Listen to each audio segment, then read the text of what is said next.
మమ్మల్ని తీసుకున్నారో మాకు తెలియదు. కాంట్రాక్ట్ బేసా గెస్ట్ ఫ్యాకల్టీ అని వాళ్ళ పబ్బం గడవడం కోసం ఆ టయానికి మమ్మల్ని తీసుకున్నారు. అలాంటప్పుడు they have to intimate at least 6 months before, 6 నెలల ముందన్నా మాకు ఇన్ఫార్మ్ చేయాలి, ఇలా మిమ్మల్ని తొలగిస్తాము మీరు ఏదైనా చూసుకోండి అని. ఇప్పటికిప్పుడు మమ్మల్ని బయటికి పంపించేసి అంటే మా దగ్గర చదువు లేదా? లైక్ యూనివర్సిటీ టాపర్గా ఉన్న మేము ఇప్పుడు వీళ్ళ కోసం ఎందుకు తిరుగుతున్నాం వీళ్ళ చుట్టూ? అట్లీస్ట్ వీళ్ళు ఇన్ఫార్మ్ చేసి అంటే ఏదో ఒక జాబ్ చూసుకోవడానికన్నా మా దగ్గర సోర్స్ ఉండేది. వాళ్ళు టైం ఇచ్చారు మేము చూసుకోవాలి అని. టైం లేదు, అకాడమిక్ ఇయర్ స్టార్ట్ అయింది, ఈ టైంలో ఎవరు తీసుకోరు, మేము పోయినా కూడా వాళ్ళు తీసుకోరు మమ్మల్ని. సో వాళ్ళు ఎలాంటి ఇన్ఫార్మ్ చేయకుండా ఇప్పుడు కొత్తగా వాళ్ళని రిక్రూట్ చేసుకుంటున్నారు. అంటే మా దగ్గర మార్క్స్ ఉన్నాయి, అన్నీ ఉన్నాయి, మాకు తెలియక అడుగుతా 2000 సంవత్సరంలో పుట్టిన అమ్మాయికి పీజీ అయిపోయి 5 ఏళ్ళ ఎక్స్పీరియన్స్ ఎలా వస్తుంది?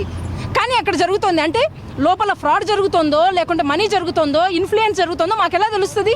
తెలియదు. సో కానీ జరగాల్సిందేదో జరిగిపోతుంది. ఈ ఒక్కరోజు రేపు గడిస్తే వాళ్ళు జాబ్స్లో సెటిల్ అయిపోతారు, మేము రోడ్డు మీద ఉండాలి. మా పిల్లల్ని వదిలేసి స్కూల్స్ నైట్ స్టడీస్ అని, డే స్టడీస్ అని, హాలిడే డ్యూటీస్ అని ఒక్కటేంటి అన్నీ చేసాం. ఎందుకు? జస్ట్ 10,000కి ఏమొస్తుంది? వాళ్ళ ఇళ్లలో పనిచేసే పని మనుషులకు కూడా 50,000 ఇస్తుంటారు. అలాంటిది మాకు 10,000కి పనిచేసాం, ఏమన్నా వస్తుందా? మాకు ఏమీ రాదు. జగనన్న నమ్మకం అంటే మేము కూడా మీ ఆడబిడ్డలమే కదా. జగనన్న ఎంతసేపు ఉన్నా ప్రతి ఒక్కరూ నా ఆడబిడ్డతో సమానం అంటారు. అంటే మా ఆడబిడ్డల కన్నీటి కష్టాలు మాత్రము అవి మీకు చెల్లుతాయి చెప్పండి? సంవత్సరాల తరబడి కేజీబీలో పనిచేసిన మేము ఇప్పుడు మాకు కాకుండా వేరే వాళ్ళకి ఇస్తున్నారు. అది ఎంత మాత్రం న్యాయం చెప్పండి? మా పిల్లల మా నోటికాడ ఫుడ్ లాగేస్తున్నారు తప్ప కొంచెం కూడా అర్థం కదా సార్? ఆడవాళ్ళే రోడ్డును పడి తిరుగుతున్నారంటే మేమేమన్నా తెగిచ్చి తిరుగుతున్నామా సార్? మాకు ఎవరికి చెప్పుకోవాలో తెలియక మిమ్మల్ని అప్రోచ్ అవ్వడానికి మాకెవరు అట్లీస్ట్ దారి కాదు కదా, ఉన్న దారి కూడా మూసేస్తున్నారు. సార్ మీ కేజీబీబీలో సుమారుగా 5-6 సంవత్సరాల నుంచి మాకు ఎక్స్పీరియన్స్ ఉంది.